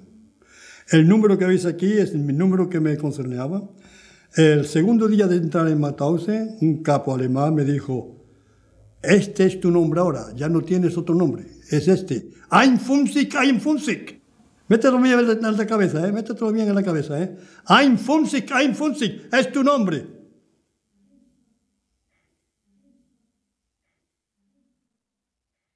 Nos desnudan, nos mandan a las duchas, nos afeitan, la cabeza pelada. Y por eso decíamos, ahora sí que nos han amolado, si al destino me llama la suerte, yo soy fuerte y a la pala prefiero la muerte. Bueno, bien muy rápido, los andaluces y los españoles republicanos estuvieron prácticamente en todas las geografías concentracionales de Europa. O sea, estamos hablando que hay cientos y cientos de campos de concentración, hay unos centrales, pero después se subdividen en sus campos, en lo que se llama comandos de trabajo, y están subdivididos por toda Europa. En todos hubo, ¿no? Aquí tenéis un mapa del concentracionario, desde la parte de Polonia, Ucrania hasta Francia. Pues imaginaros, ¿no? Tienen distintas categorías, ¿no? Están los campos específicamente de exterminio donde se iba a morir, y otros campos como el de Mauthausen, que era de los más duros, donde se explotaba la mano de obra de los presos en obras de fabricación de armas, haciendo carreteras o trabajando en las canteras, que era de lo más duro. Y después pues otro tipo de campos, ¿no? Existían distintas modalidades. Ahora, en Mauthausen, para que os hagáis una idea, no es un campo, es un complejo concentracional. Hay un campo central, que es el grande que veis en la foto, y después hay multitud de pequeños campos, chiquititos o grandes. Bueno, el de Gusen, que es donde mueren la mayoría de los españoles, es grande también, es muy grande. Pero hay otros que pueden tener, a lo mejor Mauthausen puede albergar 20 o 30.000 prisioneros, y otros que podían albergar 250 prisioneros, que estaban haciendo una carretera en los Alpes. Estas son fotos de la liberación de Mauthausen, lo que se encontraron los americanos, que existen imágenes. Antes preguntabais los responsables de la deportación republicana. Yo en todas las entrevistas que he hecho me decían, por supuesto que Hitler tuvo responsabilidad, pero Franco fue el causante de nuestra deportación, porque él podía haber evitado el martirio que sufrimos y sufrieron los compañeros en los campos, porque él se desentendió, ¿no? Aquí tenéis a Serrano Suñer, que os decía antes, el joven de mayor, entrevistándose con Ribbentrop, el que era su homólogo en la Alemania nazi, ¿no? Y decidiendo. Pero también Mariscal Pétain, en lo que se llamó la zona libre, que era un estado colaboracionista de los nazis. Aquí había muchos españoles y ellos se emplearon a fondo para detenerlos y entregárselos a la Gestapo para que fueran enviados a estos campos, ¿no? O sea que él tiene también una enorme responsabilidad en lo que es la distinción. Los españoles, como fueron tratados como apátridas, llevaban un triángulo de color azul, que era el que designaba a los apátridas. Curiosamente con la S que le decía de dónde eran, de Spaniards, ¿no? Aquí veis los triángulos que llevaban cosidos en el pecho. Los judíos tenían la estrella de David, pero estaba el negro, que es el de los gitanos y los asociales. Después los gitanos tuvieron uno de color marrón. El verde, que era el que llevaban los criminales de guerra. Los criminales de guerra no, los criminales comunes alemanes, que eran los que ejercían la represión dentro del campo. Estaban los SS, pero los capos triángulos verdes eran temidos, porque eran gente muy cruel, y además eran alemanes, y ellos tenían, algunos estipendios por ejercer esta represión. Veis que está el de los homosexuales de color rosa, el morado era el de los objetores de conciencia, que en aquella época eran mayoritariamente testigos de Jehová, gente que por sus creencias pues no hacía el servicio militar y tal, pues esos también eran enviados a los campos. Y veis, el azul era el de los apátridas, pero estaba dedicado prácticamente en el 90% o más a los republicanos españoles. Y algunos alemanes e italianos que lucharon en la Brigada Internacionales de España, que habían huido de sus países, también fueron designados con estos triángulos, ¿no? Estas son de las fotos que os comentaba que pudieron salir, y estas son fotos históricas, porque es un momento en que estaban desinfectando los barracones del campo, y sacaron a las miles de personas desnudos, los tuvieron un día entero allí, con frío y con calor, pero ese día se enteran tanto de que la Unión Soviética había entrado en la guerra, estamos hablando de junio del 41, y ese día es cuando se monta el Comité Clandestino de Liberación de Mauthausen, que está protagonizado en buena medida por republicanos españoles y por gente que luchó en la brigada. Ese día se dicen, vamos a procurar que alguno de nosotros viva para contarlo, y vamos a idear una resistencia interna para que alguien de nosotros pueda salir con vida. Esto implicaba muchas cuestiones, que era que tú robabas comida y tú no se lo dabas al que más la necesitaba, se la dabas al que tenía la seguridad de que iba a sobrevivir. Porque ellos me contaban, dice, había personas que con los cuerpos ya muy degradados se consumían en cuestión de semanas, ¿no? Se iban consumiendo porque lo psicológico iba asemejado a lo físico. Una persona que echaba de menos a su madre o a su mujer o a sus hijos y tal, y dice que era automático, ¿no? Entonces ellos decían, nosotros aseguramos la supervivencia de las personas con mayor fortaleza, ¿no? Bueno, el tema, por supuesto, del trabajo es, iban a trabajar, y eso es las cuestiones del trabajo en la cantera, es muy duro, que provocaba muchísimas muertes, porque es el trabajo cotidiano en la cantera, y como decía antes, hubo personas que tuvieron posibilidad de agarrarse a destinos mejores. No es lo mismo estar pelando patatas en una cocina o arreglando zapatos que estando con piedras de granito en la cantera, ¿no? Voy a ir muy rápido porque hay más cortes, pero como el documental lo podéis ver, está online, mejor lo reservo, ¿no? Aquí tenéis los responsables, siempre dice quiénes fueron los responsables de Franz Fieris, el comandante del campo, personas mediocres en su vida civil, que se hicieron jefazos de un emporio y que utilizaron la crueldad hasta las cotas más inimaginables, haciendo cumplir pues órdenes y decretos y normas que hacían daño a las personas hasta procurar el exterminio masivo. Aquí tenéis la chimenea del horno crematorio que, según te decían los supervivientes, escupía ceniza las 24 horas del día, los 365 días del año.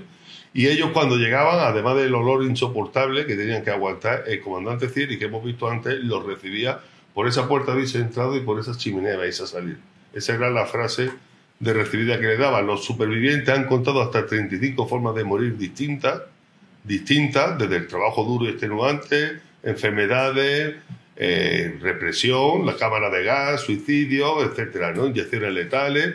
Y bueno, todas estas fotos es lo que decía que estaban documentadas, ¿no? Que estas fotos no existen de otros campos, ¿no? Porque los hicieron, también tenían la tortura, y lo que comentaba de personas que se tiraban a la alambrada, en algunos casos eran inducidos por los propios SS o por los capos, el alambrado electrificado, y en otros casos era gente que decía, pongo fin a mi sufrimiento lanzándome contra una alhambra electrificada, ¿no?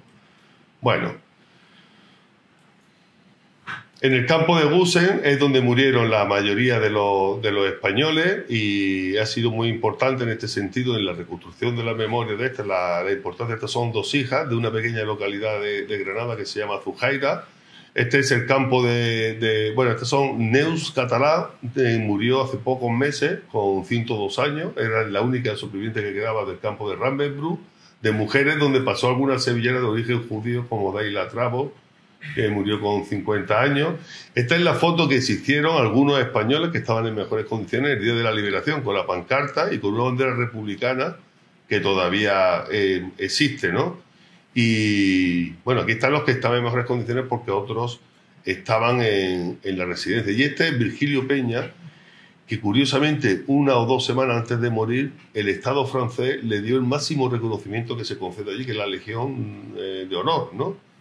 Y se lo dieron. Me invitó a ir para allá. Le dije, venga, tú vas a estar ese día muy acompañado. Yo voy en otro momento, ya no pude ir en otro momento porque falleció. Pero curiosamente Francia le ha dado a los supervivientes españoles de los campos la máxima distinción que concede el Estado francés, cuando en España, como decíamos, pues son en muchos casos desconocidos. Aquí Juan Camacho, en el viaje donde hicimos el documental con los chavales, estudiantes de instituto dispuestos a donar su testimonio. Ahí estamos en las duchas, un lugar bastante siniestro también, porque los torturaban poniendo el agua hirviendo o agua helada, dependiendo también de la época, pero ahí lo veis con su disposición al testimonio.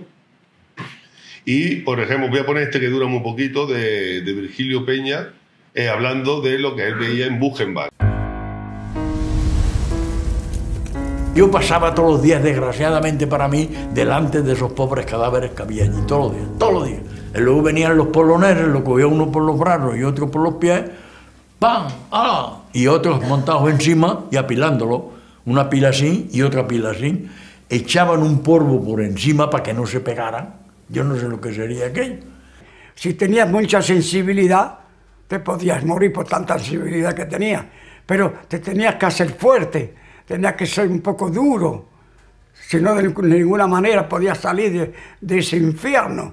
Estar ahí no lo he hecho voluntariamente, pero la guerra de España sí lo he hecho voluntariamente. ¿Comprendes? Ahí me han llevado por fuerza, ahí me han pegado palos por fuerza, ahí he sufrido por fuerza. ¿Comprendes? Y todos los días. Pero además de sufrir todo eso, no me he comido ni un grano de la granada que tengo aquí dentro. Seguimos siendo antifascistas. Antifascistas hasta la muerte. Bueno, llama la atención, ¿no? Eso, no me comí un grano de la granada, porque ellos han visto mucha gente que se le ha ido la cabeza totalmente, ¿no? O sea, que ellos dicen que para ellos el sufrimiento mayor era ver a tu amigo del alma que se enloquecían, ¿no? Que era, y cómo se dejaban ahí, se abandonaban y tal. Este hombre, que es de un pueblo de Jaén, de Santisteban del Puerto, bordó esa bandera en el 43 en Mataus. Este trabajaba en una carpintería. Fijaros, y está firmado como Comité de Liberación de Mataus, en KLM, ¿no? Fijaros que esto le hubiera costado a él y a los que comparten el taller, pues la muerte y con previa tortura y tal, ¿no? Pero ahí dice un poco, ¿no? Bueno, en 2005 fue cuando se le dio un impulso con la visita de Zapatero. Después en 2010 estuvo María Teresa Fernández de la Vega y la verdad que los viajes que se hacen a Mataus, estos son el 5 de mayo cuando se conmemora la liberación. Se hace siempre el primer fin de semana o el segundo fin de semana de mayo y van decenas de miles de personas de toda Europa a conmemorar a las víctimas del nazismo en los distintos monumentos. Este, por ejemplo, es el último brigadista internacional que quedaba con vida, austriaco, que sabía castellano y tal, y fue al monumento de los españoles con la bandera republicana a honrar, pero este es austriaco. Y eso es una cuestión que llama mucho la atención, porque en esos viajes que vamos con estudiantes se hacen actos de reconocimiento en los distintos campos donde estuvieron los españoles, donde ellos hacen representaciones teatrales o musicales que hace aquello con sus profesores que la van preparando durante todo el año, y se juntan muchos familiares. Esta mujer de Córdoba, su padre era de un pueblo de Córdoba que murió en el campo de Gusen, de donde murió también Rafael, pues estaba cada 5 años, y fijaros lo que son los hornos crematorios que se convierten en verdaderos altares, ¿no? De personas de todos los distintos países y colectivos, de gitanos, de homosexuales, pero gente de toda Europa y de América, pues van, ¿no? Y la necesidad que tienen de poner placas, ¿no? Existen muchas placas que son de ayuntamiento o de la familia, con el nombre puesto de sus seres queridos, ¿no? Con su historia, y ahí veis, ¿no? En muchos idiomas, con distintas edades, es bastante emotivo pasear por allí, y de hecho tú vas con los jóvenes de los institutos que van a lo mejor entre ellos hablando, cantando y tal, cuando pasan a Matausi hay un silencio sepulcral, cuando pasean por los sitios es como levitando, algunos lógicamente se emocionan muchísimo en estos sitios. Y es lo que os contaba, que a mí me llamó mucho la atención el primer año, en el Monumento de los Españoles, que es este que hay aquí, veía que venían delegaciones de todos los países a hacerle un reconocimiento, una ofrenda floral, con la banda de música oficial del Estado, porque son reconocimientos estatales, y tal, y digo yo, qué raro, estos son los polacos, por ejemplo, estos son jóvenes italianos en el Monumento de los Españoles, cantando el Bella Ciao y tal, y haciendo recorrido, poniendo la ofrenda floral. Estos son el Estado de Israel, en nombre de los judíos. Entonces yo preguntaba, bueno, ¿esto qué se hace? ¿Todos con todos? Y me dice, no, esto lo hacen el resto de estados con nosotros, porque los españoles, de todos los colectivos de presos que había en Matausi, eran los que tenían mejor consideración. Eran los que tenían, eso está hecho en la memoria de muchos de los supervivientes, bien sean polacos, franceses, checos, belgas y tal. Decía que los españoles, lógicamente, estaban hablando de un colectivo muy ideologizado, que venía de una guerra de España, que tenía, digamos, otra. Entonces decían, los españoles, cuando han sido jefes, han tratado bien a las personas, tratan de humanizar, entre comillas, la vida en el infierno de alguna otra manera, ¿no? Y a mí me llamaba la atención. Igual que uno se encuentra escenas muy emotivas, como este que es el monumento de los italianos, paseando por allí, porque yo me iba a los distintos monumentos y veía un poco la ritualidad que cada país, cada estado hace con sus víctimas. Veis este niño que está aquí en la esquina, me quedé observándolo durante un buen rato y lo veía así en esa posición de respeto, pero estuve observándolo por lo menos 15 minutos en esa señal así, de respeto. Y tú dices, este niño ya pertenece a la generación de los bisnietos, si es que tiene algún familiar, este ya es bisnieto y viene a honrar la memoria de su gente, ¿no? Son cuestiones.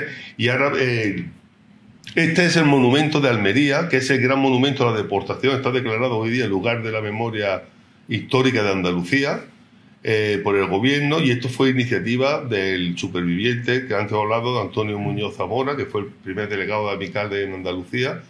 Y esto costó sangre y sudores hacerlo, pero se hizo un pedazo en un enclave muy potente, al lado de la playa. En Almería ha habido intentos de quitar este monumento y llevárselo a otro sitio que no sea tan vistoso, pero se pusieron 140 y tantas columnas en memoria de las personas, de las víctimas almerienses de Matausi y de la deportación. Ha sido vandalizado muchas veces con cruces gamadas, pero a mí es muy interesante este lugar, se ha convertido en un lugar de la memoria. Pero también los gitanos celebran el Día del Pueblo Gitano allí. O sea, se ha convertido en un centro, los homosexuales hacen actos allí. O sea, en un sitio por la tolerancia. De hecho, se llama Monumento a la Tolerancia y ha sido acogido por más colectivos.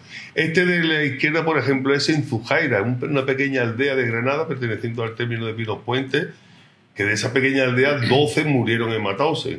Y entonces este monumento, que es el primero que lo hicieron en los años 84, fue hecho por cohesión popular por las viudas y porque uno que sobrevivió de Francia fue el que la idea, y la gente ponía 1.000 pesetas o 5.000 pesetas, otros lo que podían, y se hizo, y hay una ritualidad todos los años donde va el colegio, donde se paraliza la aldea y va toda la aldea a rendir honores a la mujer. El otro que veis en Elda, más espectacular y tal, pero se hacen muchos tipos, por fortuna, está creciendo en la geografía andaluza y española, están creciendo los sitios de recuerdo a todas estas víctimas, para que no se olviden.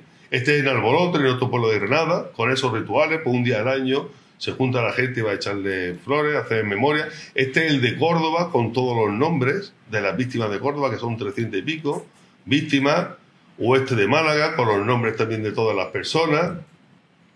Otros más sencillos, en Hornacho, aquí son 3, con una placa.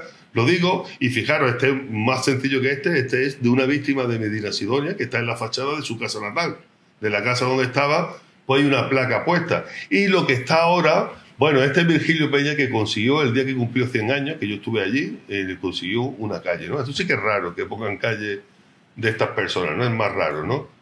Ahora lo que está dando muy fuerte son las Stolperstein, que son piedras de la memoria, que es un modelo único. De esto hay cientos de miles, sobre todo por Europa, en Alemania hay cientos de miles puestos que se ponen en el suelo de la casa donde nació, donde vivió el deportado. Y hay por toda Europa y por América, por Estados Unidos y por Argentina sobre todo. Pero por Europa hay ya cientos de miles. Estos que estáis viendo aquí son las que se pusieron hace poco en el Valle de los Pedroches, en Córdoba, que ha sido iniciativa. Este es Juan Romero, el que dije yo que es el último superviviente que murió hace poco, que era de un pueblo de Córdoba, ¿no? Y veis que es sencillo. Estas son cosas, sabiendo aquí, por ejemplo, que vivió en la calle y tal. Esto, como digo, sobre todo, se llama piedra de la memoria porque es para que tú tropieces, o que se pone a ras del suelo y te fijes, ¿no? Y te vas fijando. En Berlín está todo esto lleno, en Berlín, en la ciudad alemana y francesa y tal. Y aquí, poco a poco, son muchas las localidades que lo estaban poniendo, ¿no? Y bueno, siempre me gusta terminar con este dibujo que hizo el sobrino de uno que murió en Mauthausen, en el aniversario de Auschwitz, que dice, hay otros Auschwitz, pero no están en este, porque una cuestión que distinguía a los españoles del resto de deportados es que cuando ellos hablan de todo esto, no lo hacen desde una visión historicista, de decir eso pasó y tal, ¿no? De hecho, cuando los españoles, los supervivientes, hablaron cuando estaba Zapatero allí en el 60 aniversario de la liberación, lo que hicieron fue un discurso de actualidad política contra lo que estaba ocurriendo en Palestina, contra las guerras de África y contra las distintas catástrofes que están pasando en el mundo, ¿no? Y de hecho, en aquella época era cuando la invasión de Irak, ¿no? Y tuvieron un protagonismo con este tema, ¿no? Entonces ellos dicen, esos son lecciones que nosotros tenemos que aprender de todo el sufrimiento que han padecido estas personas. Tenemos que aprender para nuestro presente y para construir un mundo mejor, un mundo de los valores que ellos defendieron, de la paz y de la libertad, ¿no? Y perdonad por tanta perorata, pero muchas gracias.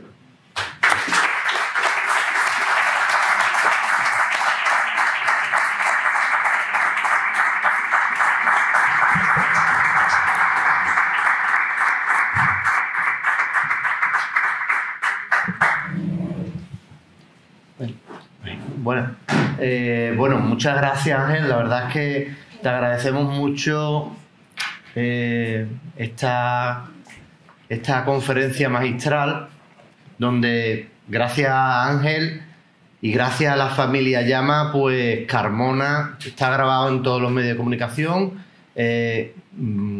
Vamos a conocer, sobre todo, como me quedo con ese mensaje para los jóvenes y las jóvenes, que es lo más importante, y que en los libros de texto me imagino que cada vez más tienen que estudiarse este tipo de acontecimientos.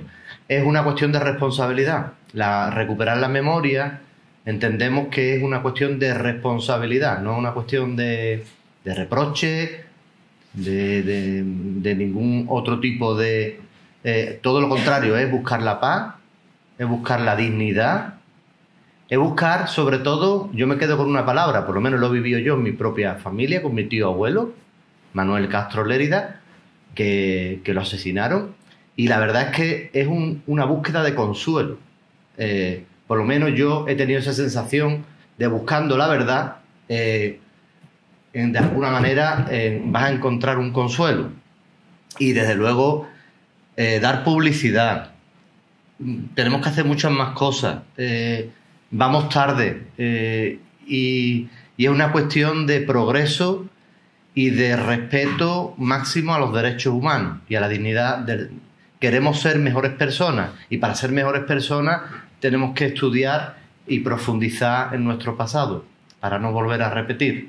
Así que este homenaje, esta conferencia, en cierto modo, es un inicio o una continuación de recuperar datos, en este caso de Rafael Llama Gutiérrez.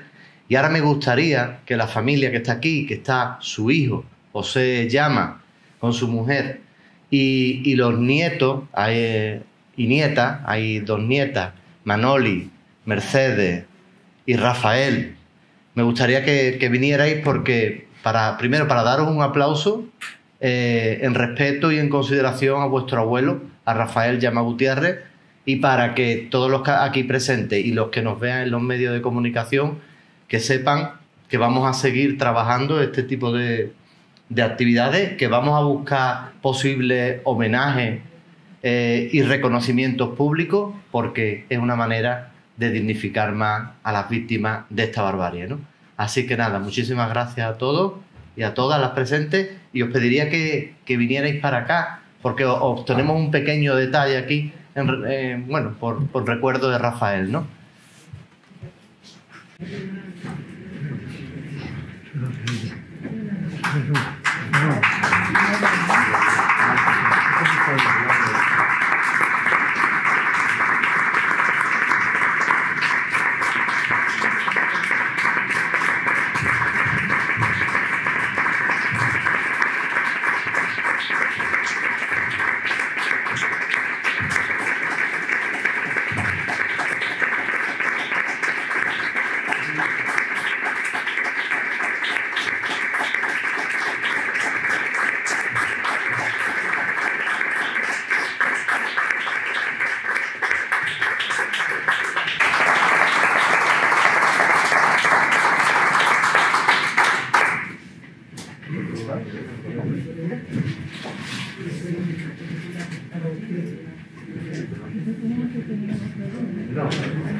Para promocionar Carmona le hemos visto también tenemos un pequeño detalle.